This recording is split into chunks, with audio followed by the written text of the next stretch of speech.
Hey there, and welcome to the Innovative Mindset Podcast. I'm your host, Isolde Trachtenberg, and I'm being joined today by three incredible artists, Alan Fessenden, Megan Vasilis, and Sergio Giovanni. And we are talking about week 3 in the class of the book by Julia Cameron that so many people have used before, The Artist's Way. I am super excited about this because this is when we get into the real nitty and gritty of what she's talking about on the way to rediscovering or recovering your inner artist. Alan, Megan, and Sergio, welcome. Thanks, Isolde. Hello, everyone. Hi. So let's dive right in and do a quick check-in. How did everybody do with their morning pages this week? In fact, I'm going to go first, and I'm going to say that I did all but one day. For some reason, Saturday, I don't know if you ever have this. I have these minus days where I'm not sure I'm going to get out of bed today. I might just stay in bed and read a book all day and pet my cats all day. And that's kind of what I did on Saturday. I didn't get much done. I stayed in, and I never got around to doing any of my to-do items for the morning. I have this list, an 11-item list that I do every morning, and I literally check it off so I remember to do all the things I'm required to do that I want to get done. And I didn't check off a single one except the meditation. I meditated and then did nothing else all day. How about you all? Sergio, let's get started with you. Can I just say that I love that you have an 11-item list. I'm a big fan of lists myself. I do them a lot, too many at this point. And 11 is my lucky number, or my favorite number. Awesome. And so that's cool. And I love that you were able to just enjoy a Saturday and kind of indulge in not doing anything, which I know it can be hard for a lot of people out there. Some friends of mine, some people close to me that might be listening now can relate to that being difficult. But I'm glad that you can show them that that's okay to do, Absolutely. And for me, it's important. I need that time sometimes. And it's not often that I'll go, I'm cocooning all day long and I'm doing nothing but drinking tea and petting cats. But I will do it. I will take that time. I will take the day as long as I can live with the consequences of my choice, as long as I am willing to face the fact that I might be late on a project or whatever it is. I can take the time. I will take the time, and I deserve the time, doggone it. So there you go. So Sergio, did you do all of your morning pages this week? How did that go for you? So this week I did 6 out of 7 of my morning pages. Unfortunately, I didn't do all 7 out of 7. And although I still feel a little conflicted with my morning pages as far as them not being the funnest part of this process, I still do find enjoyable moments in my morning pages. And there was one line that I wrote a few days ago that I'd like to share. And I know that might be a little taboo. I'm not going to share my pages with anyone, but I hope it's okay. Of course it's okay. If I can share this one line that just really stuck out to me. And it was, I want to make people feel. And at its core, I think that's what art is, right?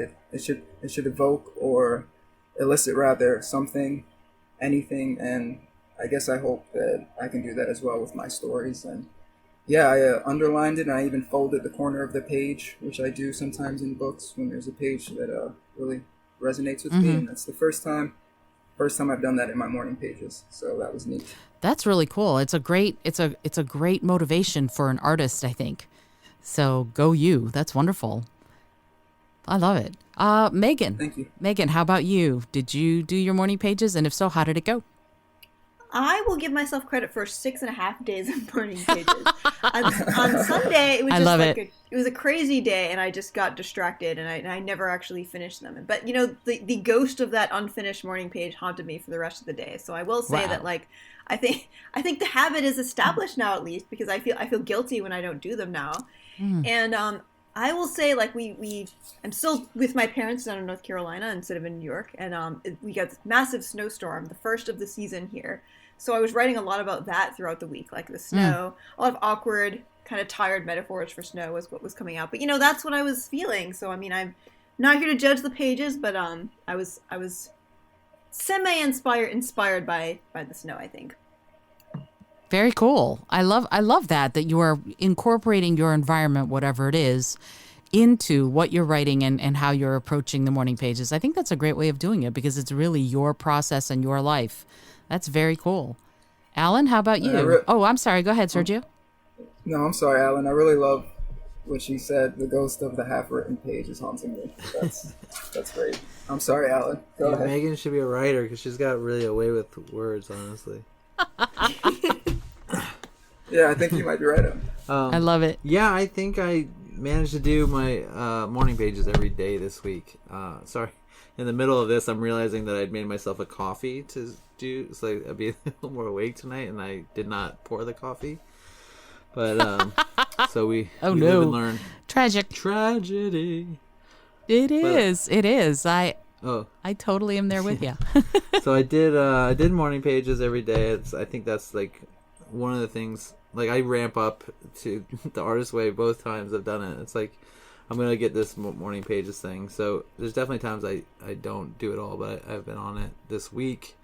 And I definitely had one day where I was just like writing to myself about why I have such chicken scratch and how I could probably write more legibly and also how that is more painful.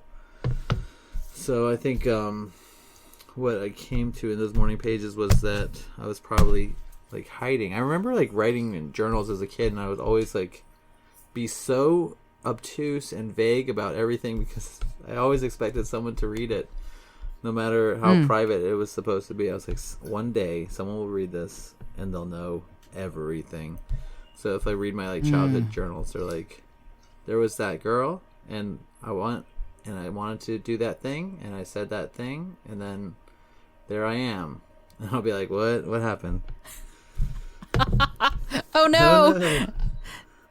There's no way to tell now. I know. My journal actually now is not my morning pages. It's my podcast. I often find myself talking about the wildest, wackiest stuff because it's what's on my mind when I wake up and I get up and I plug my microphone in and I record a podcast episode, and it might be helpful to someone. It might not be helpful to anyone at all. Results may vary. And that... Exactly. Your mileage may vary too. If you're listening to the podcast, you may be like, really? What about any realizations anybody have with the morning pages this week? Anything come through? Yeah, I had a thought kind of alongside what Alan was saying, how he always kind of expected someone to read his journals even when, he was writing them for just his own eyes. Because I was thinking about that too, how in the past I think a lot of reasons why I would start and never finish journals was because I was always also kind of expecting someone else to read them. And I remember like there was this book I read when I was a kid called Motel of the Mysteries, and it's basically about these archaeologists from the future who are kind of discovering contemporary Earth society, and they don't really know like what toilet seats are or anything like that. It's kind of a funny book, but like I really internalized that as a child. So even though I didn't have a specific person in mind who was going to read my journal, I just started imagining that everything I wrote was going to be like the only text that might survive from my society. Oh, wow. Future archaeologists were going to find. And that just put a lot of pressure on me. Like, right. And like, finally, I think in this journal, I'm able to release that feeling a little bit because I think because of the exercises we've been doing, it's become a space that I can sort of claim ownership of and just write really silly thoughts in. And not everything has to be really profound. Like when I was writing really like tired, exhausted metaphors for snow this week, I was having fun with it. It wasn't for anyone else to see but me. So I realized that I was okay with that, okay with writing like mediocre stuff. Oh, what a great realization. I love that. I think that's great. I think, the morning pages is the place to work through a lot of that stuff and to allow yourself to either be a beginner or, for me, I think to myself, this is just for you. You can totally suck at this right before I start writing, and it frees me up a little bit, which is kind of nice. I had a really interesting realization, kind of. So back when I was 39, in the dawn of time, I decided, along with my friend Petra, to go get a tattoo. And I went and I designed my tattoo, and I love my tattoo, da-da-da-da-da. And the night, Rich was actually down in Georgia for whatever reason, I don't remember, and I was in Maryland at the time. So we went, and I have a fun story about Grant the tattoo artist, which was really cute. But anyway, what was interesting about all of this was that at 2 o'clock in the morning, I'm falling asleep, and suddenly the tattoo, it felt like it was suffused with something, some kind of boiling heat. And I woke up boiling. My whole body felt like it was being sort of fried from the inside out. And I panicked, and I called Rich, and I'm like, oh, I got a tattoo. I don't know what I'm going to do. I've marked my body forever. And he's like, you can get it reversed. He calmed me down, but it was this really bizarre heat. And so the reason I'm telling you this is because this week, while I was writing one of my affirmations, it wasn't really an affirmation, it was more angry than affirming, but I was writing it, and I'm sitting here on my couch, I'm doing my morning pages, and that same heat, not from that tattoo, but just from the inside out, that same boiling, scalding heat took over my body. And I had to the point where I broke out into a sweat and had to stop writing and kind of go, what was that? And then I realized it was that moment of catharsis and fear and release. And it was incredibly bizarre because I have not had that happen more than like 3 times in my whole life, but it happened writing this. And I'm going to share the angry affirmation with you all because I want to pinpoint the fact that these affirmations are going to bring stuff up for you. If you're doing them, they're going to make you angry sometimes. They're going to make you question whether or not you're even allowed to say what you're saying and affirm what you're affirming. And so bear that in mind, that it's okay, that if you're writing an affirmation and it feels weird and it feels fragile and vulnerable and also powerful and scary and all of these things, that keep doing it because it's obviously trying to tell you something. And so my affirmation was, I only work with people who respect my time and skills and not with those who treat me like a swag bag. And I wrote that and went, and that's when the heat sort of, as I said, suffused my entire body. And it was really powerful because that is something that I've had issue with much of my life, is that I've taken gigs and jobs more because I needed the money than because it was something I desperately wanted to do. And I've had my skills and my time not respected. So putting that out there, you deserve to have your skills and your time respected just like I do. And I wanted to say that as we get into this chapter called Recovering a Sense of Power. So, there we go. Oh my God. So let's talk about, what was that? Said, oh my God, that's really, oh my God, oh my goodness, that's really cool. It sounds like really, liberating, powerful, yeah. Oh, it makes sense that a spicy affirmation will bring up the heat. Yeah, I like that. It's true. It's true, and I like spicy, so there you go. But yeah, likewise. It really was. It was fascinating to me that it happened, and it was also affirming in a really sort of Xena warrior princess kind of way. So I really like that very much, and it's one of my affirmations now that I love scrawling across the page. All right, so let's talk about that chapter 3, recovering a sense of power. So I'm gonna do things a little bit differently. We're not gonna go so much chapter or section by section. Instead, I kind of want to ask you, what does power mean to you in the context of being an artist? Because she decided to devote an entire chapter to it. What does power mean to you with respect to you're an artist and you need to recover a sense of power in order to truly recover your artistic, creative self? Alan, why don't you go first? And before you do. Oh, yeah. I love it before. Please remember that we're going to go through and like Alan is going to ask either Megan or Sergio, and then pass it off so that I'm not the only one who has to remember. Sorry about that. Alan, go for it. So you want to know what a sense of power, what it means in terms of being an artist. Is that what that's the question, right? Yeah. Mm-hmm. So I guess what it means, like, what came to mind was like a sense of freedom to me when you're asking this question. This ability to know that you're doing the right thing by focusing on the creative act, right? Like giving yourself. When you spoke about your what did you call the day? The minus day? Yes. Yeah, just giving yourself that freedom to take the day off and enjoy it. Like that to me is a sort of reclamation of power, right? Like I'm allowed to not be in service of something else other than enjoying my life today. Oh, yes. Right? Yes. And absolutely. I've realized that my creative process has gone through a lot of like I have some dormant stages of my creative process where I feel like I'm not doing anything, and then suddenly I'll look back and there'll be some material that I can work with, right? I've been working on a project that wasn't quite named or something like that, and then I was like, okay, now I have this material, I can sort of coagulate it into something, and I've been gestating, but it hasn't always been conscious, and I think like allowing myself to know that that's part of my process has been a sort of freeing me in a way, that the from the responsibility of being productive, producing something every day. I think there's I feel guilty saying that, even like, like, is that right? Wow. Because I have this great sense that I should be doing more stuff, right? And so right now I feel like my life is in this sort of shifting area where a lot of things are changing, and I'm able to create space for this work that we've been doing, and it just feels like I am trying to reclaim that power, that ability to, like, that's what it is. I feel like I've been trying to let go of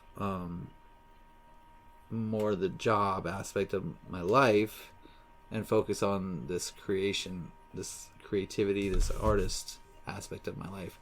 And I know, Sergio, you said you'd sort of gotten to a space, I don't know if it was in this podcast or in our meeting, but that you were giving more focus to your creative side. And I think I've been trying to get there, but it's really scary because it's a lot of change, and you have to make money somehow. But that of course, yeah, so that power I feel like is like that really giving yourself permission to be an artist and embrace and celebrate your own artist. That's where I'm going to leave it, and I'll pass it over to Sergio since I just name checked you anyway. Hey, thank you for the pass, and I can definitely relate as far as the scary part. As far as power for me in terms of being an artist, I think when I think about that, and to be honest, I'm not sure if I thought about that too much during this week's chapter, so I really had to think about it just now. And the first thing that came to mind was confidence, and knowing that you're capable, and that can be a really powerful and transformative experience or thing to have, to achieve. And I'm trying to allow myself to be more vulnerable in just all of my relationships in life. But when it comes to my heart, when it comes to my art, which comes from the heart, it hits different, right? And I realize, I typically become my crazy maker and judge it harshly a lot of the times. And I also deal with chronic anxiety, which just has me second guessing everything. And it just goes into overload when I'm, producing a body of work, or when I'm done with it, and when I'm trying to edit or let other people read it and such. So I feel like just being able to be more confident in yourself and in your art, and knowing that it's okay, like Isolde has stressed, to suck at something or for it to be mediocre, because sometimes we can see the potential in that, right? Like Alan had the realization last week's episode, where he had the songs and little musings that he would record and kind of judge them in a harsh way. But hey, there's something in there that you can work on. Or maybe it can lead to something else, a different project, something new. So I think that's where I feel about power in terms of being an artist, if that makes sense. It totally makes sense. And I will say this, poop makes way for fertile soil. So there you go. In summation. In summation. Megan, how are you feeling about power and in terms of being an artist? Yeah, so pretty early in the chapter, she has this line that I thought was really beautiful. It's anger is the firestorm that signals the death of our old life. Anger is the fuel that propels us into our new one. And I think for me, that's really what it means. Like when I'm getting, well, like this week, this sort of happened to me because I'm working on a novel and everything, and I was getting to a point in the where my outline, which I really meticulously wrote out, was just starting to break down a little bit, like it does in the moment, and like it's supposed to, really. And I was starting to get angry, like at the project and at myself, and then I realized what that friction was telling me was that I was still holding myself to a standard that was unrealistic, and also maybe not letting myself fully admit that what I really want is for this project to be good, you know? Like I think for me, like that sense of power is really the ability to acknowledge that, even though that means admitting vulnerability. Like to want something is to be vulnerable. And I think I was getting angry because I wanted it so much, but like I wasn't also able to give myself the space in that moment to just you know, write a crappy draft, which is what you got to do to get a good draft, you know? For sure. I mean, isn't that the thing? Right? We have to allow ourselves to have a rough draft. That's why they call it a rough draft. It's not supposed to be a finished, polished draft. It's a rough draft. And yet we tend to put this stuff on ourselves that it has to be perfect. It has to be immaculate. It has to be all of these things immediately. Well, no, it doesn't. And yet we, you know, so many times, and I wonder sometimes if that's the education system at work. You know, you get graded on your essentially first efforts. Even if you edit, even if you do whatever, you get graded. And if you don't pass muster, it's not like they let you go back and redo it very often. I had a couple of teachers who would let me go back and reconfigure or rewrite or whatever. Most of the time you got the grade you got and then you moved on. And isn't that interesting that now as writers we're kind of going, or artists or whatever, you're kind of going, well, I judge it immediately, and if it's not perfect, then X has to happen. I just figured that out right now. Fascinating. Wow. Thank you, Megan. That was great. That was a great realization that you helped me have there. Wow. Okay. So now let's talk about, you brought up anger. And I wanted to ask you all how, she says in the book, anger is meant to be listened to and it can show us what our boundaries are. And I'm wondering how you all feel about anger as a motivator. And then I have another anger question in a second. But how do you all feel about anger as a motivator? Megan, since you finished, why don't you go first and then pass it on?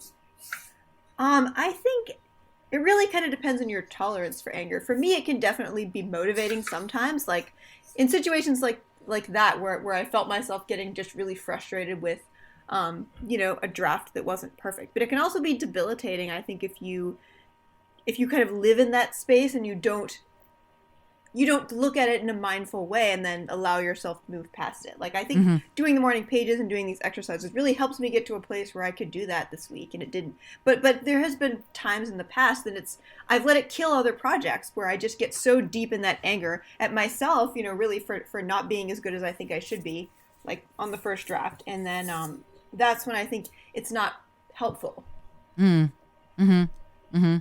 Absolutely. And it, you know, she says another thing that she says, anger tells us we can't get away with our old life any longer. And it's an interesting thing because there are times when anger becomes, I think, something very powerful to work with. And then sometimes it can be something very powerful to work against. And it depends perhaps on how we work with it. I don't know. Sorry. Go ahead. Keep going, Megan. I don't know if you were done and I totally interrupted you. Sorry about that. No worries. I think, I think that was what I had to say. What are you thinking about that, Sergio? Hey, thank you so much for the pass. Appreciate you. I think that I really share your sentiment. Mostly everything. Well, yeah, everything you said and what Isolde shared as well. Anger can be a useful thing, but also it can be a hindrance, right? If you get too angry, or I mean, I guess there's all the obvious reasons why anger isn't a good thing. But there is a little after that. She went into how sometimes you can get angry at other artists or other people who are doing things that you want to pursue and that you're not doing.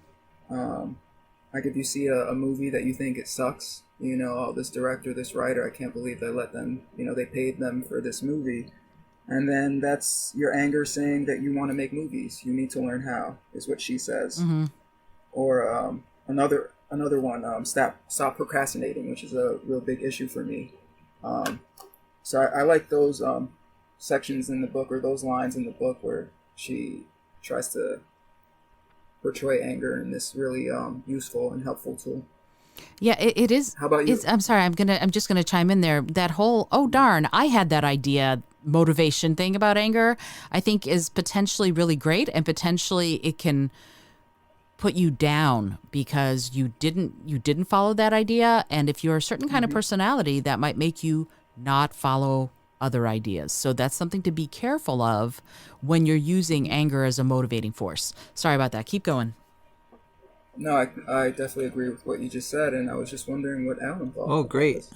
I was just thinking, well, that's what happens, like, if you don't listen to what it's telling you, if you don't use anger as a motivator, right? If you use it as I think being angry that someone else did something and you think you can do better, and then you're like beating yourself up because you haven't done that, that's not acting. That's acting. What she says, we shouldn't act it out. That's acting out the anger. That's feeding the anger and not listening to it. And that's what I really sort of like loved about this chapter. Like the first word is anger, and then she just talks about how it's like useful, but you have to really listen to it. And as someone who's definitely struggled with anger in my life, I found that really sort of illuminating in a way, like that it's meant to drive you to action of some sort, and and that you need to listen to it and you need to be curious about it. Like that's another feeling I had. Like what is it trying to tell you? Because I think it's such a loud emotion that it can drag you into a lot of different places if you let it. But if you listen to it, and it just it made me think like, oh, I have to ask more questions, like, because I would get stuck in this anger and my feeling of anger, and just I think this to me is less like about art, but like about relationships. And then I think like this is a relationship with ourselves, so we have to learn to like use anger to move us to action and like positive action. And I think it is being curious about what's bringing up those feelings. So I guess letting anger fuel a sense of curiosity would be the best way, I think, to listen to it. And Isolde, did you answer your question, or we want to come back to you? It's yeah, sure. I think the thing that what you just said sparked in me was you have to have awareness enough to get curious, right? So it's not an automatic thing. If anger bubbles up, you can just be angry and you can act out, like you said, you can lash out. But it takes a little bit of distance. It takes a little bit of breath, maybe a little pause to go, oh, okay, let me get curious about what's happening instead of reacting. I talk about this all the time. It's responding versus reacting. So if you're pissed, take a second and pause and breathe and see what's making you pissed and see how you can respond from that more calm place after you've had a minute, a pause, if you will. The pause can be very beautiful in just about every situation because it lets information come in. And I think that's important. And for me, anger has been an issue, and I have been very angry at times in my life, certainly. And I have found it to be energizing, right? If I need to stop someone from beating someone in the street, which I have had to do, it's super easy for me to call up that anger and be like, you will stop now or I'll put you down. And have, right? Cops got called, things happened. And that is very important to me. It's important to me that kind of anger is cleansing and helpful rather than just destructive. And that's the thing about anger for me, is that I don't want to ever get it to the point where it's destructive rather than constructive. And that's my thought on that. Alrighty. So Megan, you brought this up and I wrote it down here. So let's chat about the God heaviness of it all. In this chapter especially, Cameron really sort of focuses on the great creator, as she calls God, and how there's a little bit of, for people who don't specifically believe in God, there might be some discomfort around God or the great creator or some other higher force playing such a big role, being such a big potential partner in this. And I kind of wanted to get everybody's thought on this as we move forward about how you felt about, as I call it, the God heaviness of it all, and how it impacts or doesn't impact what's going on in the book for you. Megan, since you brought this up before we started recording, why don't we get your take on this first? Yeah, so I think, this is clearly a pretty important part of her belief system, but she is also kind of writing about this concept as something that everyone should be able to use and sort of incorporate into however they think about, a creator or whatever. And I just wondered, it sort of feels to me like she's not entirely being honest about how inclusive that concept is. Like, I realize this is particularly specific to me, but I have always, part of how I've reclaimed a sense of power, I guess, over my creativity is just thinking of it as not something that comes from a great creator, something that's sort of inside me that I tap into. Mm-hmm. And so it is sort of a little bit dissonant to me to sort of work through that in the context of what she's saying in this chapter especially. And I think before, you can definitely, as she says, just swap out when she says God, just think of, some other word that you can sort of put in its place. But I think in this chapter, she's talking about it on such a conceptual level that it was more difficult for me to do that, at least in the context of how I think about my creativity. So I just wondered if anyone else had that same feeling. Sergio, what did you think of that? Yeah, I thought it was great before we started this week's episode when Megan brought that up, because that was definitely something that stuck out to me too. And I said this before, but I'll say it again since we have some listeners joining us at the moment, that I definitely felt a bit uncomfortable reading those few paragraphs. And it's exactly like what Megan is saying, as far as it doesn't feel as inclusive sometimes. I know she makes it a point to say, if God, by which I do not necessarily mean a single-pointed Christian concept, but an all-powerful and all-knowing force. She says that, but the way she talks about it, it's hard not to see it as a Christian or that kind of deity or God. And later on, or just a couple paragraphs later, she says, life is what we make of it, whether we conceive of an inner God force or an other outer God, doesn't matter. Relying on that force does. And I underlined that and asked and put in parentheses, does it? Does relying on that force? What force? And yeah, that made me question kind of the way she was using that more than I wanted to, I guess. So I'm not sure if that made sense to any of you. I hope it did. Alan, how do you feel about that? Yeah, I think the way she talks about that force, I do see that, but I also understand, I wasn't raised in a Judeo-Christian home. We believed in, we were really raised in the I am activity, and lots of people have looked that up and learned more about that than I've ever done. But it's a multi-god reincarnation, East meets West, sort of newer age spiritual religion. I hope I don't embarrass anyone by trying to explain this, but I'm trying to give a brief sort of encapsulation of it. So, but it is a lot. It is like they. I was taught to decree, and you call on your higher power to, and which is an extension of yourself, to make the not bend the universe to your will, but like ask for what you need in the universe, and they also ask to protect the world and look out for the world, and so it's a very interesting concept. And we had sort of a loose relationship with it growing up, and my parents got more into it once we left.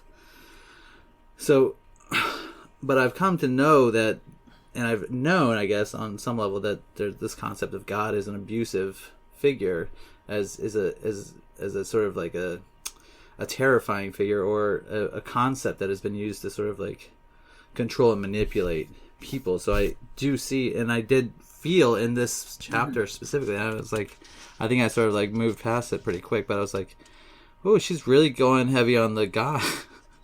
On the God. Yeah. So without me like feeling that same, maybe I don't want to put words in anyone's mouth, but repulsion or repelled from that word or whatever.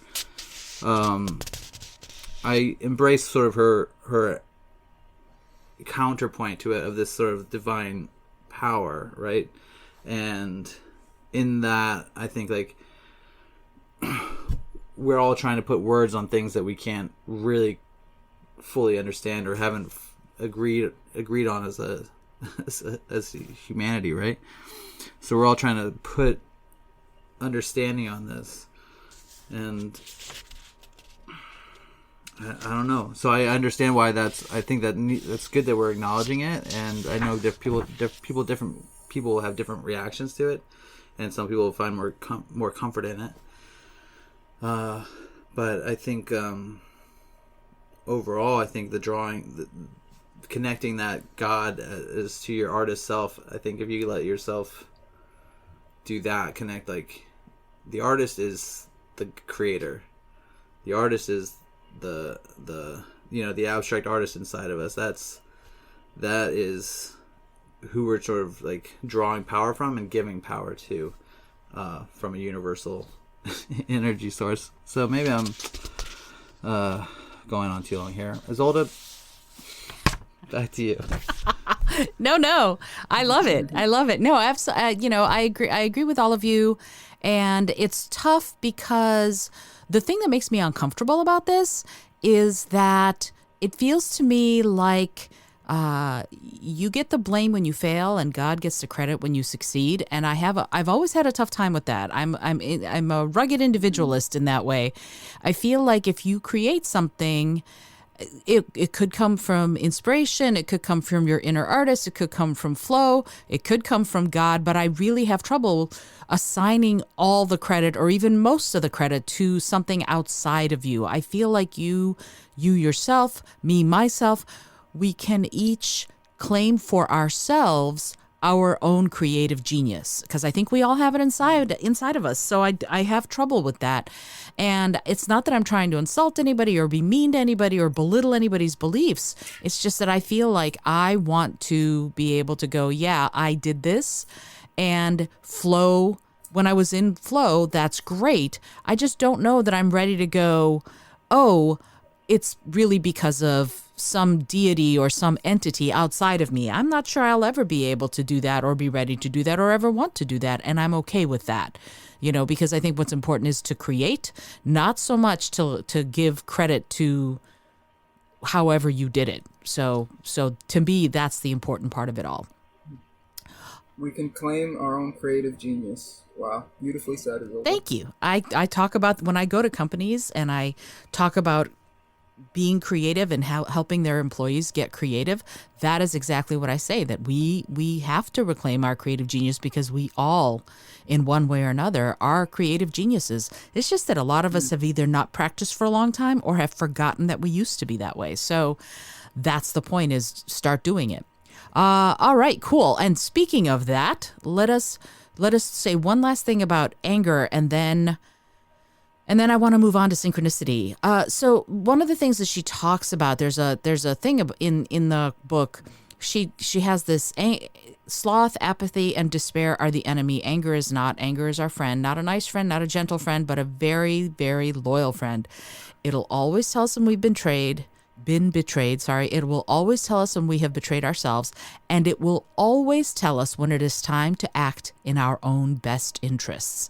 And it kind of dovetails beautifully with what I just said, that notion of, you have to behave in your own self-interest as an artist, as a creative genius. So let's talk about that, about behaving in your best interest and bringing things into flow, which she talks as, she calls synchronicity, and Carl Jung loosely defined it as a fortuitous intermeshing of events. So what does that mean to you all as artists? Synchronicity, what makes it important to an artist or to anyone? Alan, would you like to start on that? Sure, yeah. This to me is making me think of just living in New York City. And when you need something, if you really think about it, you may see it on the street. I've found so much just random items that I was like recently thinking about on the street, and I'm trying to think what, like, I even said like measuring cups. I think I didn't pick up the measuring cups because I was like, is that really for me? It seemed too on the nose because I was like, we just need some more measuring cups. And I was like, do I want to use measuring cups? That's awesome. I don't know. I don't either, but I think I got some from somewhere else. They came a second round. They were like, all right, sorry, we'll give you a little upgrade. I don't know. But so the question is, how does it work as an artist, or what does that mean to an artist? Well, what does it mean, and how does it work? Like, what do these kinds of synchronous events mean for you as an artist and for you as a person? So I think like it's part of the tuning in process to me. I feel like when it's like when you learn a new word, and maybe they say this in somewhere, but when you learn a new word in elementary school or middle school, and then suddenly that word is everywhere, you're just like, right, where'd this word come from that I just learned? How come everyone's using it on the same day I learned it in school? It'll be in the paper or whatever. The newspaper, they used to have these things anyway. A long time ago. But and wait, what are those? It's like I feel Facebook. old. Thanks, guys. JK. So I lost my thought. And then you would read about the word in the newspaper because you just learned it in school. Like in the world of the artists, you start to tune into people who are around that are like you, or something, like they're more on the same page, and you realize that there are people who are doing similar stuff, and they can support you, right? You start to build that network of people, but you start to tune into the people who are already there. And I think that this chapter specifically is talking about, like, is really trying to do that to you. Like, who are the people you like? Who are the people who support you? And like the task at the end, and making you think about this, like, tune into to the people who are already there, right? Because it feels sometimes, if you want to build a network of people, that you have to start from scratch, because like everyone's got their own life and they're doing stuff already.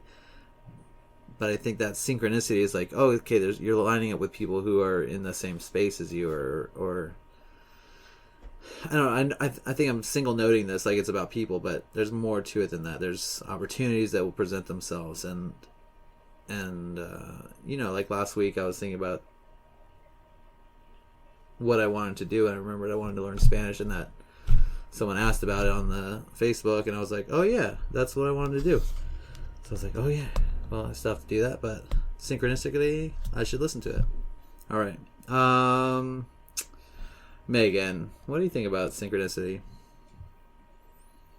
in terms of the artist? For me, I think, yeah, for me, I think it's tuning into an awareness of the synchronicity. I think in the past, when those things would happen, I would tend to either just write them off in like this really cynical way, or I would just not pay attention when they did happen, not interpret them as synchronicity. But it's something over the past few years that I think, spent more time tuning into and noticing when they happen. Not in the sense that, I really think they're coming from a higher power or whatever, but that the universe sometimes has a way of arranging things in a way that can sort of show you a path that you might not have seen before, or a path that you didn't realize was open to you.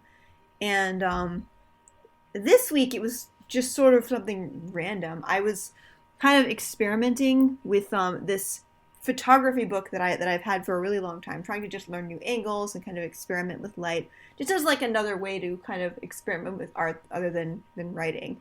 And then when the snow fell all around my parents' house, it made all of these really cool angles on the snow with the shadows that I could never have captured without it. And then so I was able to take like a couple of really cool photos that I think I wouldn't have even imagined would be possible before that had happened. And I think if I hadn't had synchronicity already on my mind, I might not have even noticed, or I might have noticed, but then not actually taking the time to go out there and then take those pictures. Yes. Yeah. I think because I already had it on my mind and it was what I was thinking about. So, Sergio, how does synchronicity work for you? So I really believe in synchronicity. I think it's important as an artist, for sure, but also just as a person, just a regular old person.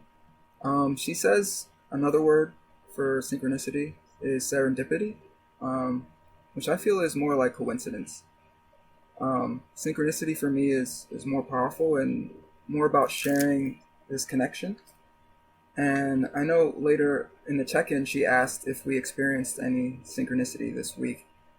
And I feel that I definitely experienced that, not just this week, but these past few weeks, for sure.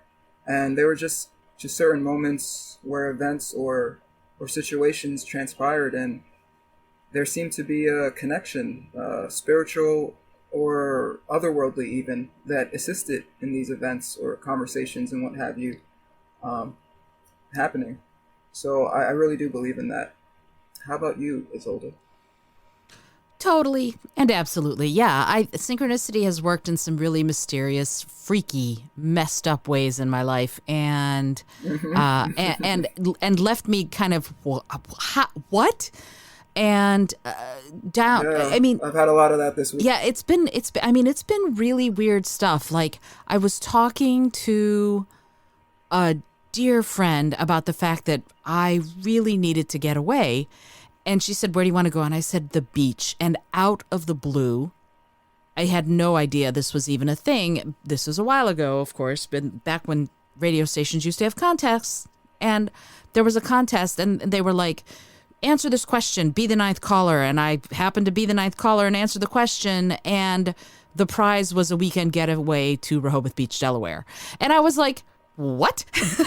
Nice. So that's awesome. So that kind of stuff has happened when I'm open to it, when I keep my eyes open and see opportunities. And I wrote this down later to say, but I'm going to say it now. One of the things that I think that we need to do, all of us who are artists, all of us who are people, we have to practice saying yes.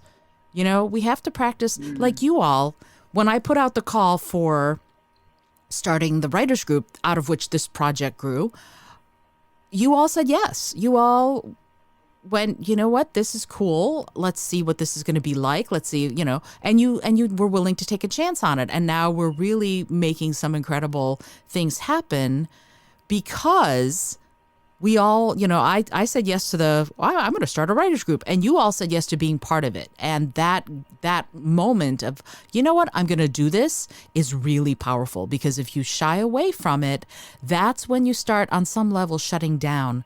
They might be micro shutdowns, but they are shutdowns. And so, or shuts down. I don't know how to say it right.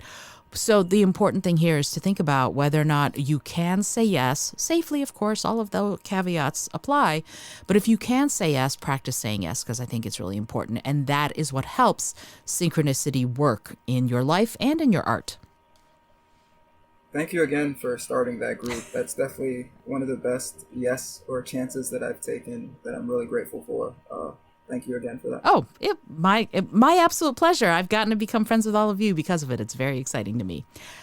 So let's move on to something a little bit less happy, and that is shame. Oh. Shame is tough, right? Shame is tough because she says something in the book that I thought was interesting and also kind of makes me go, And she said a couple of things. She said, we say we're scared by failure, but what frightens us more is the possibility of success. And shame plays a role in that. And I don't know if I agree with her, in part because I think we don't all have the same opportunities, and there are certain people many people in the world are trying to put food on the table much more than they have time for art. So saying it that way, I think, is a little glib and a little blithe, and I don't agree with her on that. But then she says, if a child has ever been made to feel foolish for believing themselves talented, the act of actually finishing a piece of art will be fraught with internal shaming. So I would love to talk with you all about shame and the opposite, in my mind, of it, courage. What are your thoughts? Sergio, why don't we get started with you? Yeah, sure. As far as shame and the way she was speaking about it, I'm not sure that I experienced much shame growing up as far as my art or my creativity. I don't think I had, maybe when I was getting into the more alternative lifestyle, and by alternative I mean like listening to punk rock and wearing those really expensive trip pants from Hot Topic. I don't know if you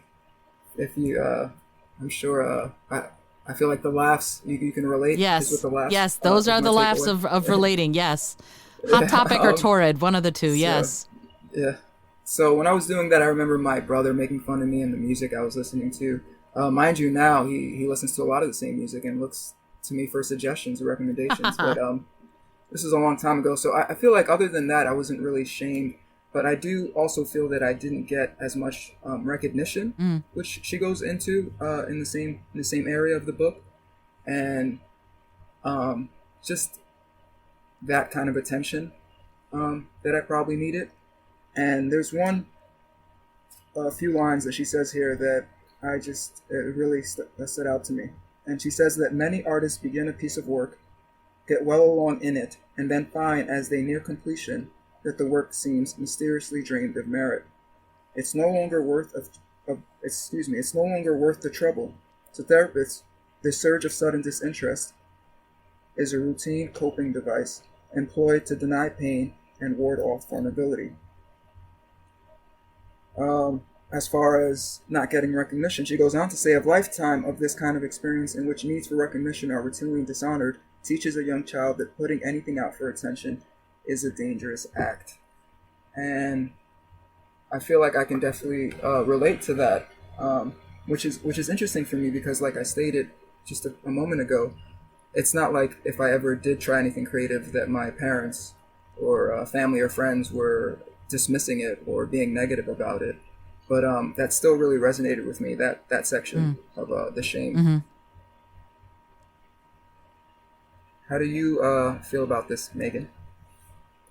Yeah, I definitely really resonated with this part of the chapter because I also grew up in a pretty supportive environment in terms of creating stuff, but I think I was just, for a lot of reasons, just a natural perfectionist from a young age. So I really became like my own worst critic. And once I got to an age where I became more aware of that, it became harder and harder to just create in that really free and natural way I did when I was younger.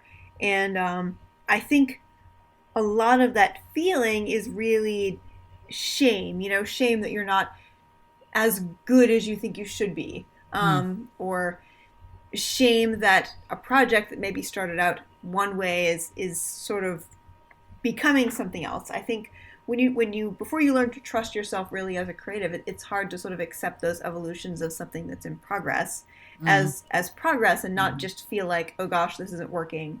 something's wrong with me, something's wrong with this thing, it's not supposed to do this, and just sort of bring in all this other baggage to it. So I think that's where it comes up for me a lot of the time. How about you, Alan? Yeah, I mean, I definitely resonate with it. That sense of like getting closer to the end and not feeling like you're able to finish it, and I think it is that feeling of like, I don't know if it's not perfect or it's not good, then people will judge it, and if you keep working on it, then well, that's still a work in progress. And so I felt like I did feel that shame come through, and I have felt the courage to push through it, as you say, Isolde, a few times, or not a few times, hopefully a lot. I'm just, yeah, it's I don't know, it's just.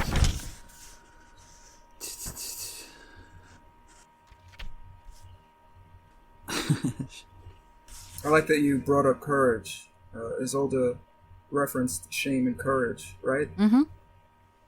And the correlation. I feel like when we're in that place of feeling like someone might judge what we've done, whenever I get into that feeling, honestly, I ask myself a question, and the question is, well, who has the right to judge it?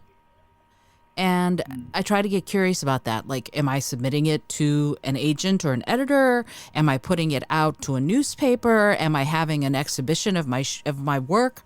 No, not right now anyway. So who am I giving that power to? Because I do think that there's a little bit of a power dynamic shift as soon as you say to yourself, oh, other people might judge this harshly, and it might not be, quote, good enough for them, unquote. And I kind of come back to, so what?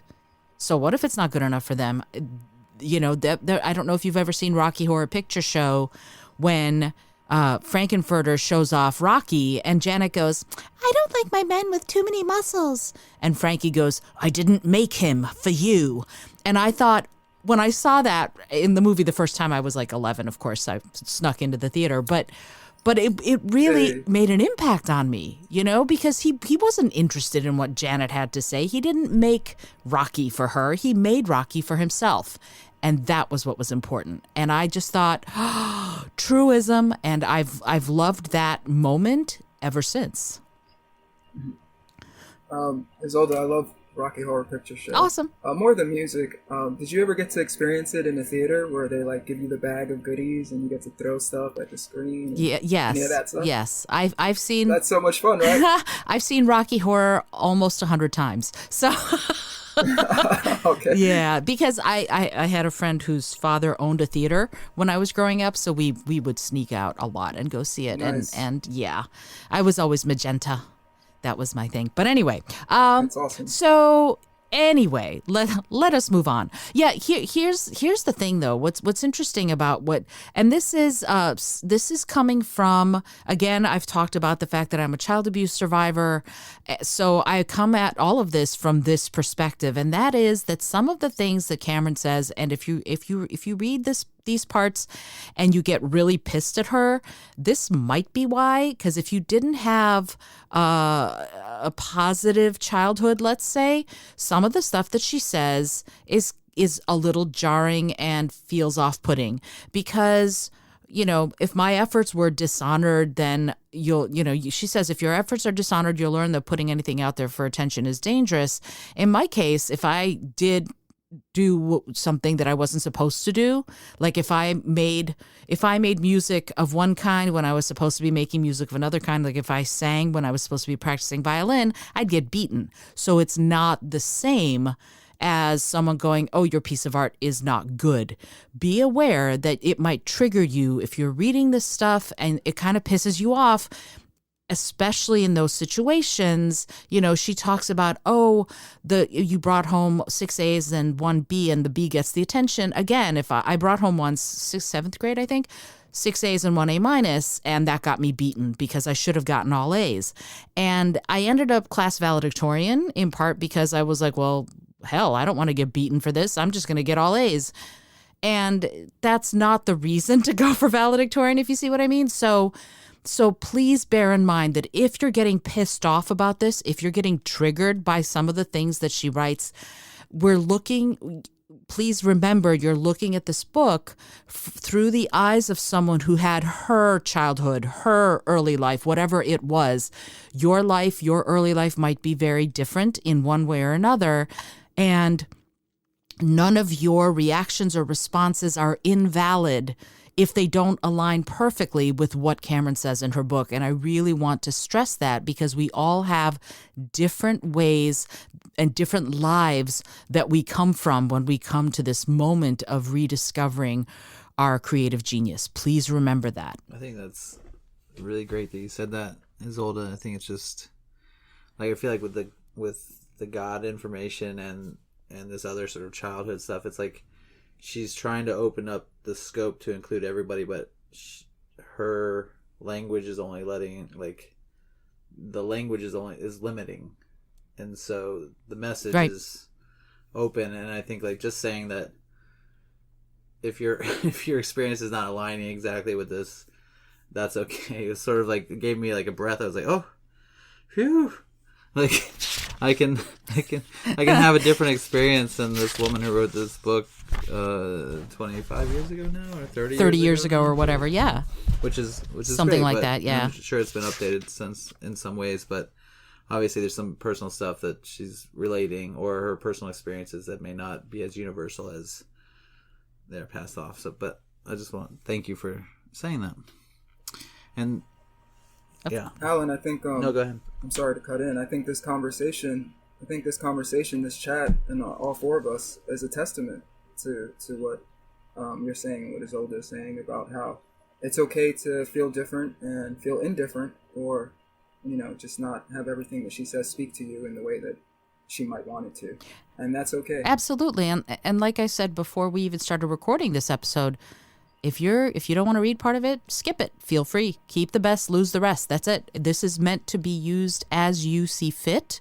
It's not the only blueprint. Please remember that. This is why we're having these discussions, because as you can hear, we all have these different opinions. We all have these different lives that we're coming with to this process. And you have your life. If you're listening to this, you have your way of doing it. You have your way of experiencing it. And none of those ways are invalid. Please remember that. I did want to talk real quickly about she says something that I think is fabulous about criticism. She says creativity is the only cure for criticism. And yet there is such a thing as positive criticism. There is such a thing as negative criticism. Like in our writers group, one of the things that I do before we present our work for feedback is I always ask everybody, what kind of feedback do you want? Now, it requires some self-awareness, because you need to know truthfully what kind of feedback you're ready for. Because if all you want is positive, sort of always respectful, of course, but if you want just supportive feedback and critique, then you have to know yourself well enough to say that that's what you want. If you're ready for more constructive, let's break it down a little bit and really work with it kind of feedback or criticism or critique, then you can say that. But it takes some self-awareness. So I wanted to raise that question for you all. What is positive criticism versus negative criticism for you, and are they both useful? Sergio, why don't we start with you? Sure. I just wanted to say I like that you brought up the writing group. I think that's a perfect example of getting just ideal criticism, and it's great because you ask, like you said, what kind of criticism the reader artist wants before they receive said criticism. And I also want to say that, Isolde, you are very emotionally intelligent and just regular intelligent, and so your feedback is always just so amazing. Megan and Alan give such insightful and great feedback as well. But Isolde has a way with words. We all do, but a way with feedback that is just very, very great. And I appreciate all of you for all your feedback. And as far as negative, Wow. Thank you. Oh, no problem, no worries. Just speaking the truth. Positive and negative criticism. I think negative criticism for me, I've been able to, or hopefully I'm more able to judge a person's criticism. I'm criticizing their criticism. That's funny. We'll basically discern whether it's coming from a genuine place or not, and if they're kind of just dismissing me for their own sake, or if they're actually trying to be helpful. So I think that's where it really comes down to. And there's just a couple things that she wrote here that I wanted. She listed these ways to deal with criticism, and I hope it's okay to just mention the ones that really stuck out to me. Sure. Number 5, which is a good number. She says, remember that even if you have made a truly rotten piece of art, it may be a necessary stepping stone to your next work. Sure. Art matters, which is basically what Isolde is telling us all the time, right? And I think number 8 really stuck out to me as well, and that is get back on the horse, make an immediate commitment to do something creative. Love it. I think those are 2 of my takeaways as far as when you might deal with some negative criticism that maybe you didn't like or might have hurt you or what have you. Awesome. Megan, how do you feel about this? Yeah, I remember when I was in college actually studying to get a degree in creative writing. Like, we had critiques in our classes where every writer had a chance to speak first about their story, and then you had to be quiet while everyone else talked about it, both positive and negative things. And I remember the first time I actually heard people talking about my story like in negative terms. Like I just kind of smiled and nodded throughout the whole thing. I took notes like I was supposed to, and I thought I was handling it really well. And then as soon as I left and went back to my room, I just burst into tears. And I remember I think that was a really good experience for me. Like, you have to have that first time of hearing people talk about the things that they liked, that they responded to, and then the things that you really need to improve on. And I think that was a place where the criticism was mostly really nurturing. Even when people were giving me feedback that I didn't necessarily want to hear in the moment, it really helped me to grow and improve. And I mean, that was the only time I cried. I mean, after that, I did a lot better with that. And I actually came to really look forward to those sessions, because I think as you get further in your career, it gets harder and harder to find spaces for that kind of critique. And now it's precious to me. Like, when I get a piece to a point where I feel like it's ready for that kind of criticism, I mean, I treasure the moments where I can have someone actually be honest with me, because it's those are the moments where I feel like I grow the most. And I think when it's not constructive is when it's clear that like someone is just like, they're not coming at it from that same place of trying to help you get better. They're really coming at it from the place of wanting to hurt you or whatever. And I mean, I've had those moments too in the past, but I mean, it's I think you can usually tell going into the interaction, even if it's maybe painful in the moment. And then when someone is clearly coming from that space, that's when I would disregard it, I think. So Alan, how do you feel about that? Damn. I think like you make it like, speaking about just being in that room with people who are sort of your peers and such, and you know that everyone's going through that.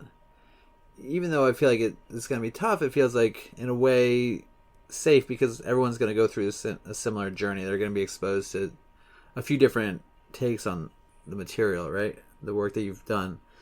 And so what sort of makes me think like what's positive and what's negative criticism, and I think negative criticism is criticism that comes from either someone who shouldn't be in your world criticizing, or a sort of careless criticism. So like if you're getting criticism from, if we're in the writers group, we're asking for criticism, we're asking for feedback, right, on our work. So I value the opinions of everyone in the group and everyone who shows up to be there to be participatory in that moment. I'm asking that for that. But there's a lot of times people will just come up and offer you criticism after you did a show, or you've just done something, and you're like, And I've definitely felt like I could offer someone criticism for a show I've just seen, and I'm like, it's not my time to do that. They're not asking me for my feedback, so you don't do it, right? Unless there's a spot to do it. And then in the book, she makes a sort of like an example of sort of what seemingly reckless criticism of the woman who reviewed her movie and just got all the details wrong. And it was like, well, you're not considering there's an artist behind this work that's put a lot of energy into it. You're sort of trying to do a takedown piece or whatever, it seemed to me. And so I think like being aware of who you're getting criticism from and making sure like you have some control on that field, either you're reading or someone respected, or you're asking for someone who is someone you trust, right? I used to get feedback after doing improv shows, and sometimes someone would come to me and just like give me my negative feedback, and I said, I need to hear something that something worked first before.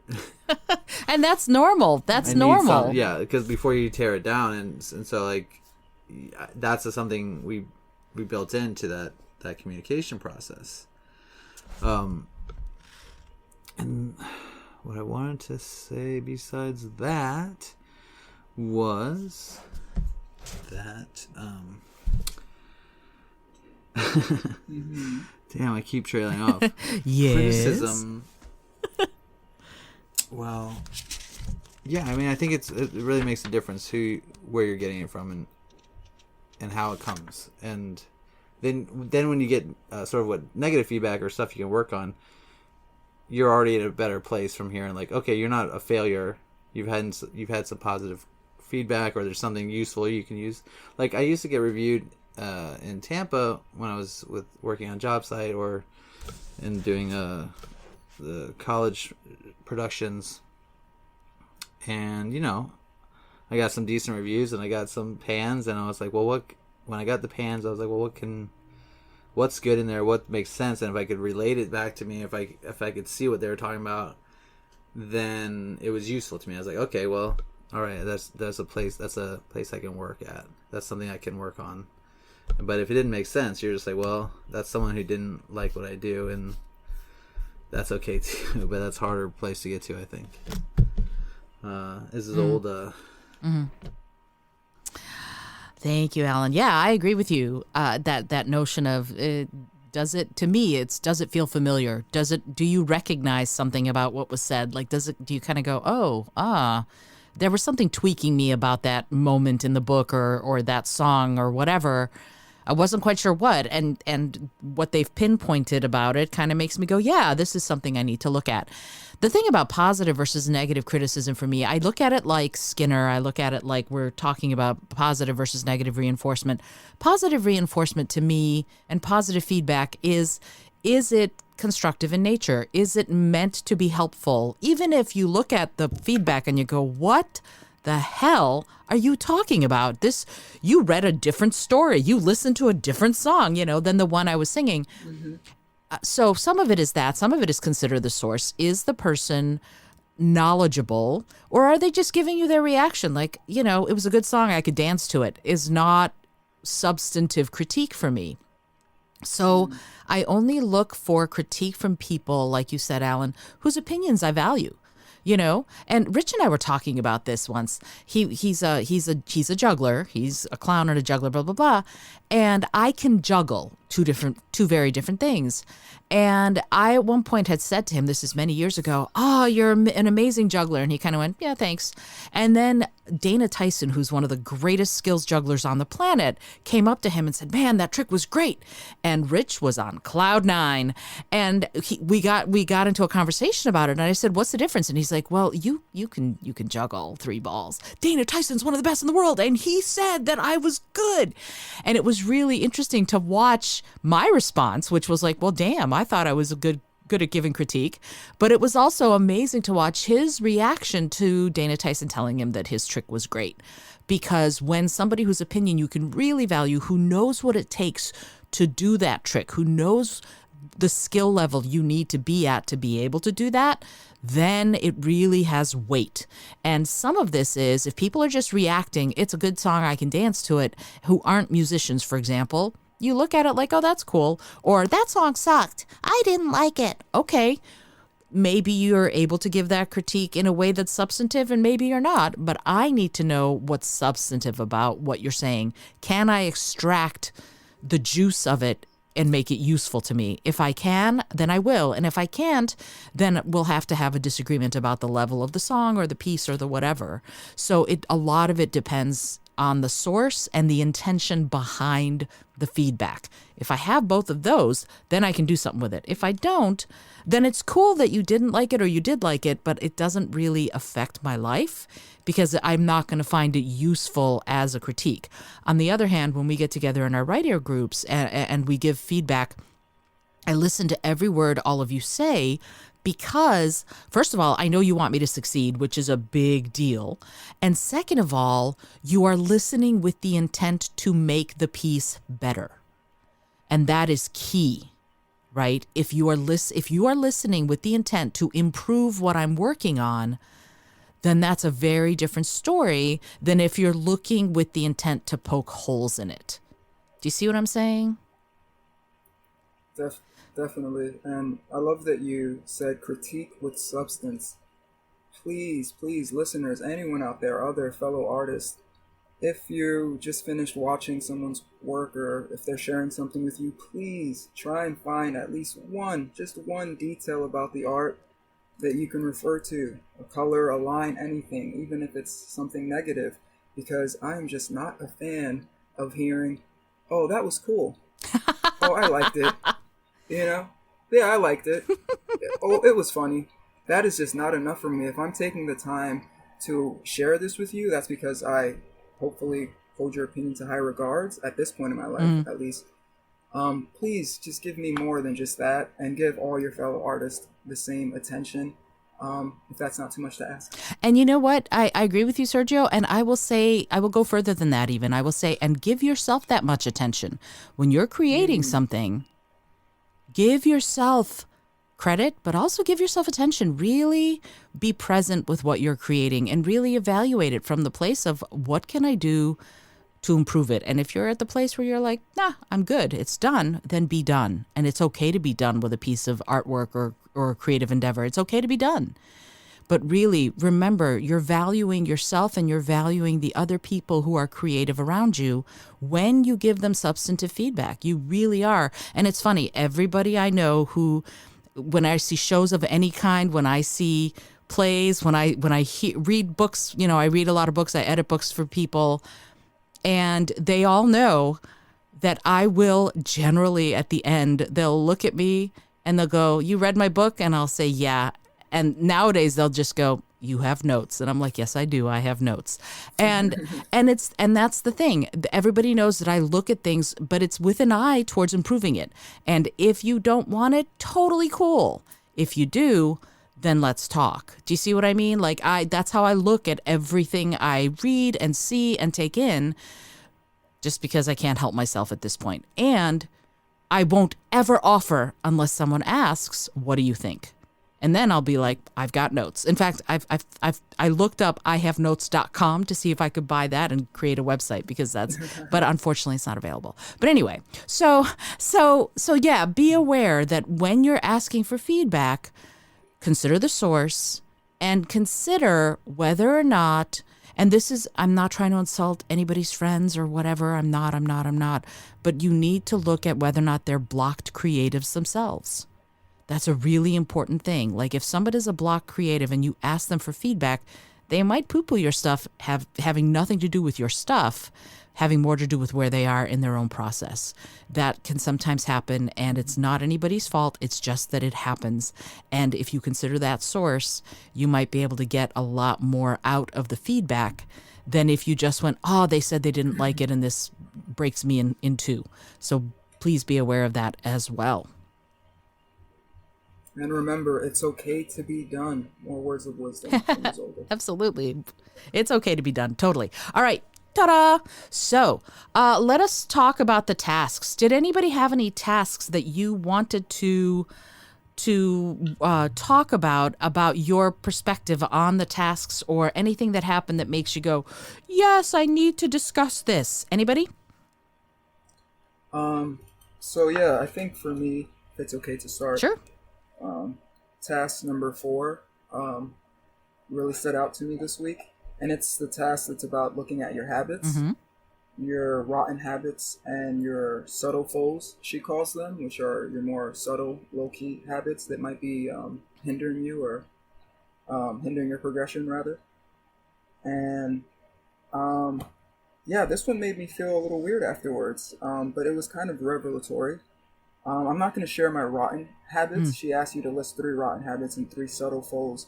But I'm going to share my subtle foes. And the first one is that I don't exercise enough. The second one is that I daydream too much. And the third one is my sleeping habits. And then she also asks you, what use do these forms of sabotage have? And to that I wrote that I'm not sure. And that I think, if I had to think about it, right, that they allow me to not have to put the energy and effort I need in order to succeed, because ultimately I'm afraid of being a failure. And that last sentence, writing that down, that's definitely a fear I think we all have, right? But I don't think I've said that out loud in that way, or written it down like that. So that really stuck out to me. That's powerful.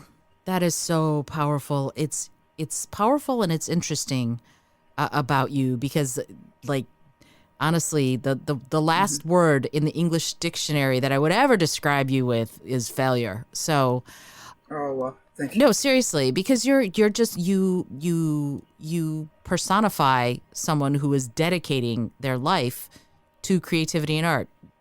You've literally changed your life so that you can do that. That I don't know how that could ever be a failure in Thank you so in much. any That means a universe. lot. No, seriously. I mean, this is a lot of people, myself included, for a long time, are too scared to do that. And when you do that, it's freeing, but it takes that courage that we were talking about earlier. So amazing that you said that.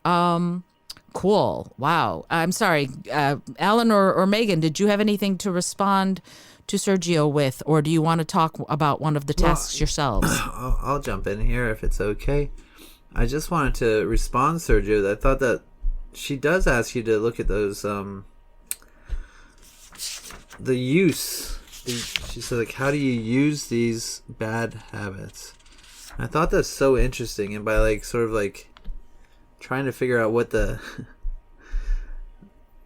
what you're getting out of it, kind of like what are you getting out of it, which is a weird way to think of your procrastination. Your procrastination is one of mine. I'm looking at my list now.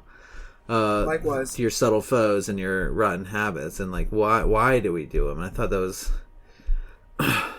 like good, and like a better way to think about it, because I wrote, like, what do I have? Like, no morning routine. So this gives me flexibility, but it doesn't give me structure. So I have that freedom, but then I don't have, like, a to-do list.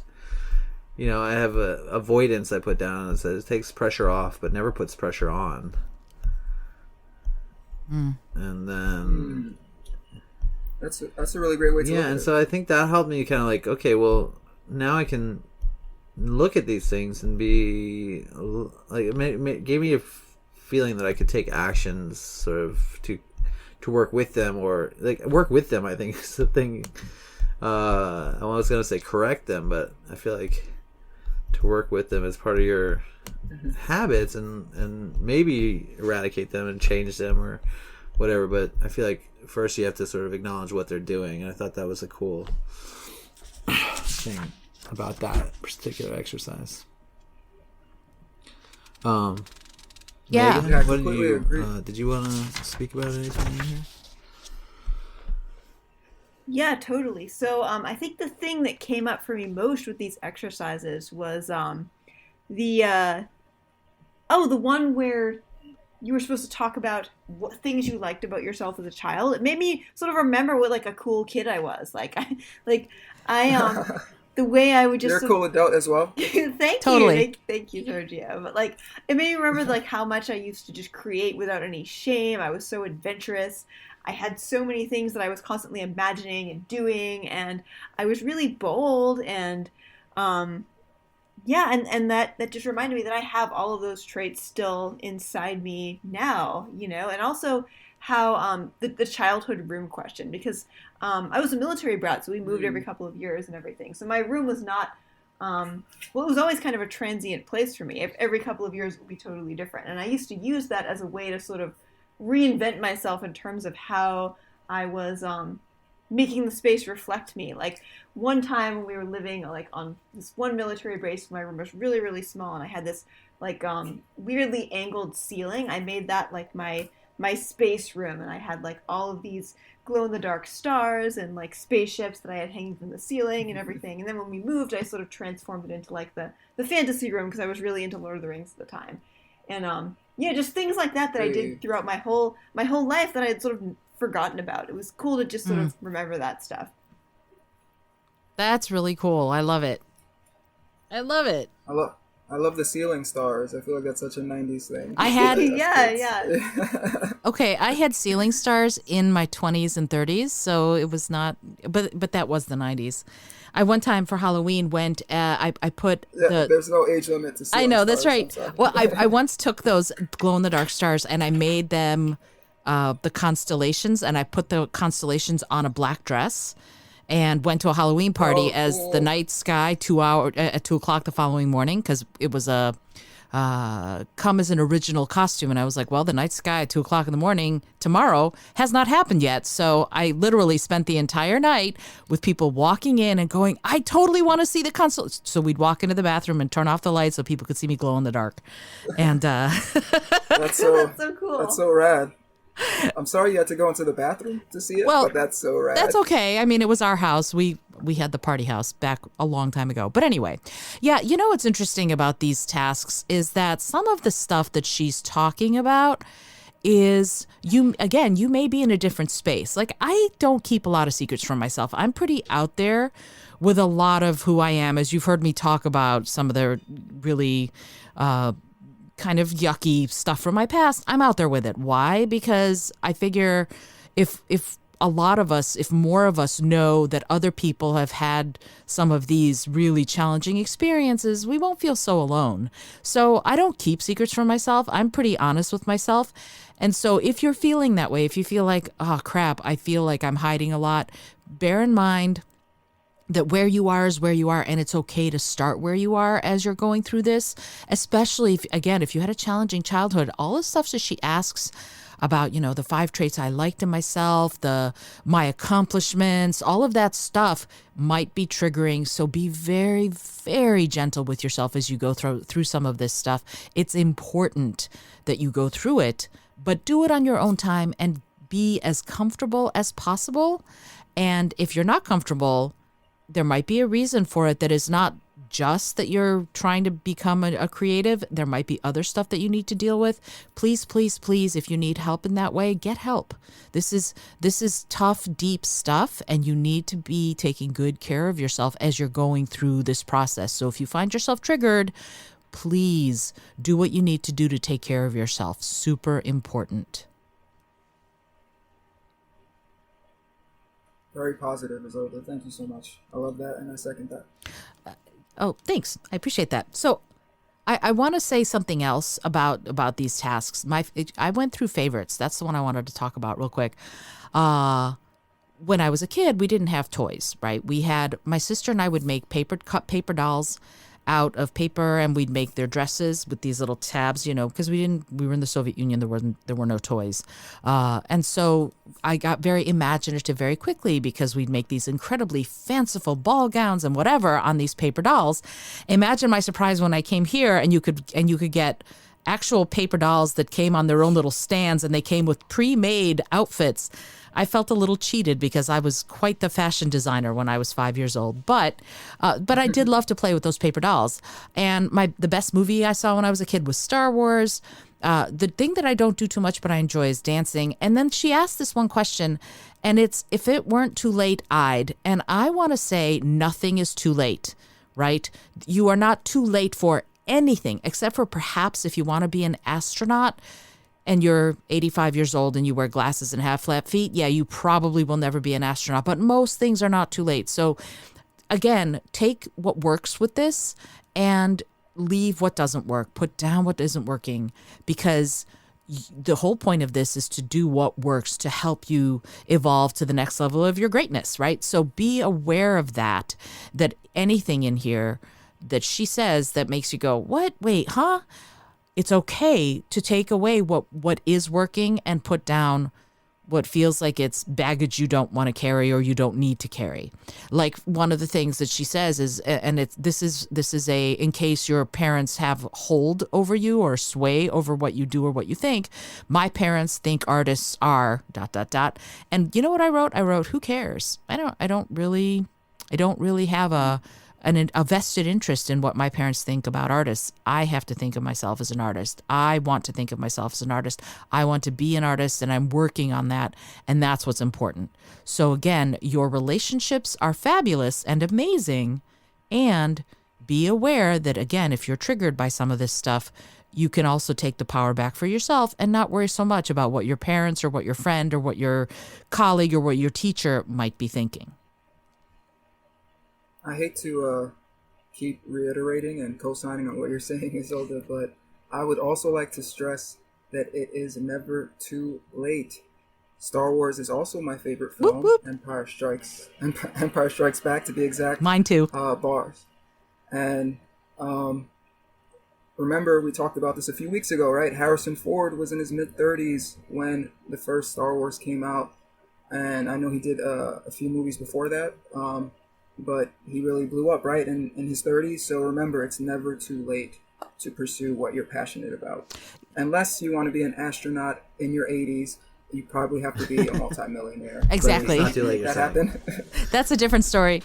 You know what? John Mahoney, may he rest in peace, who played the father in the sitcom Frasier and was also in the movie Say Anything, didn't start acting till he was in his 50s. He had never acted until he was like 54 or something like that, or maybe 44. He'd always wanted to, but never had, and he didn't begin until he was well into his 40s or 50s, and then he had this amazing career. So please, if you're thinking of doing something creative, doesn't matter how old you are, start is the point. Start where you are, but start. Alrighty. Does anybody else have anything else that they would like to say or do before we hit the bricks for the evening? Well, yeah, Isolde, I just wanted to go back when we were talking about shame and courage, and we were talking about the vegan writers group where we all met. And I just wanted to think, like, there was like that was a very difficult step to take, to just be like, yes, I'm going to go to this. And then to show up and be like, yes, I'm a writer. And I think we see this a lot of, and with different people who come through and say, like, there's a sort of tentativeness to say I'm a writer. There's a shame to be like, oh, don't judge me for it. There's so many people saying they're writers out there. Like, I really am. Yeah. But it's just, like, I think it's so important. I think you're really good at just reminding people it's like their voice, it's their story. And so only you can tell your story, really, or only you can tell it the way you're gonna tell it. And so for sure. So I just want to say thanks again for that, for opening that opportunity, and for me it was a great step forward in my creativity, and saying yes to doing this podcast even was a scary thing for me. And so it's been a journey of saying yes to opportunities, despite any shame or lack of courage that would show up in those moments. So I just wanted to address that since it came up. And then I want to just quickly shout out to my friend Risa, who commented on my Facebook page, because she's been following along, and when we talk about people who Yay. are Hey. people you respect and people you admire, she's definitely one, and it meant a lot to me to see that she's also doing the Artist Way, and that she's been listening. So I wanted to say thank you, Risa, and hi, and this is great. Thanks so much. That's me. Oh, that's awesome. I love it. Well, hello, Risa. That's so great that you are working through the Artist's Way along with us in this process. That's wonderful. And Lisa Robinson, lots of people are, I'm getting lots of comments and feedback also that one of the things that people like is that you all are so giving and generous with your responses and your reactions and your wisdom to this process. So all three of you, thank you for being willing to take a chance on doing this, because the idea I had was, I know what let's do. And then you all fleshed it out. It made it real. And I'm really grateful for that. And I should say, Isolde, that my sister has been listening, Alicia, and she calls you her hero. Oh, my goodness. Wow. Thank you, Alicia. That's a lovely thing to hear. That's so sweet. I love it. Thank you. Wow. Now I'm all flustered. All right. So next week we are going. Hold on. Yes. Isolde, Yes. I'm sorry. I just want to say goodbye and some shout outs too. Of course. Before, and they're kind of similar to what Alan is saying. So be prepared to be flustered some more. So I just want to say thank you, Isolde, Wright, and crew for having me. And I really enjoy this and look forward to continue this. And yeah, I just wanted to give a quick shout out to all the listeners, friends, and family who have shown so much support. And a special shout out to someone close to me I just reconnected with, who was not only listening to the podcast, but decided to go and buy the book and go through this process with us. Yay. Thank you. You're the raddest for that. And they also wanted to let me know, they stressed how much they're obsessed with Isolde at the moment. Oh, my and stars. just giving you so many compliments, which is totally understandable because you're amazing. Alan, Megan, you're amazing as well. But shout out to everyone who's supporting. Shout out to Risa and Alan's sister, who's also falling in love or has a platonic crush on Isolde at the moment. And just thank you for everyone who's being receptive and all the feedback. And thank you to all of you here doing this with me. I appreciate you. Wow. True story, Isolde. True story. That's amazing. That's so lovely. I thank you all so much. I'm super ridiculously. I'm not going to cry. I am not going to cry, but I am. But I'm a little close to it. So thank you so much. That is really, it means so much. It means the world to me to hear anything we're doing is helping and elevating and supporting. Is amazing. Thank you. That's all I'm going to say, because otherwise I'm going to become a blubbering mess, and I don't want to be a blubbering mess on the air. Wow. Megan, did you have anything to say, or can I go ahead and do this closing? Yeah, I just wanted to say thank you to all of you for being here. I think this is a really special space to sort of talk about all of this, and I really I'm very appreciative of all of you for kind of holding that space and being so honest with your responses too. So yeah, that's all I had to say. That's yeah, agreed. This is so, I mean, thousands of people are listening, thousands upon thousands of people are listening to, just so you know, that is true. Thousands of people are listening and are being enriched by your offerings and your wisdom and your kind willingness to be very real and authentic as we go through this process. Next week, we are going to be working on week 4, and that's a chapter called Recovering a Sense of Integrity, and that particular one is very close to my heart, so I'm really excited to talk about that next week.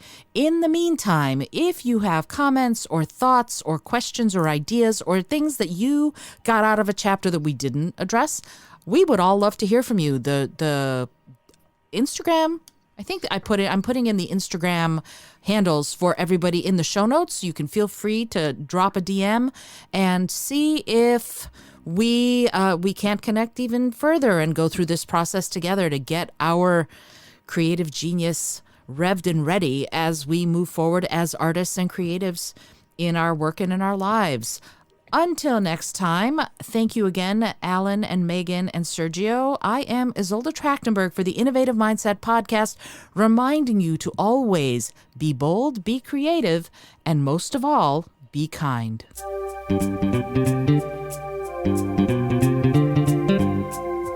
Thank you so much for joining me today. I really appreciate you being here. Please subscribe to the podcast if you're new, and it would mean the world to me if you told a friend about it. Today's episode was produced by Isolde Trachtenberg and is copyright 2021. As always, please remember this is for educational and entertainment purposes only. Past performance does not guarantee future results, although we can always hope. Until next time, remember to be bold, be creative, and most of all, be kind.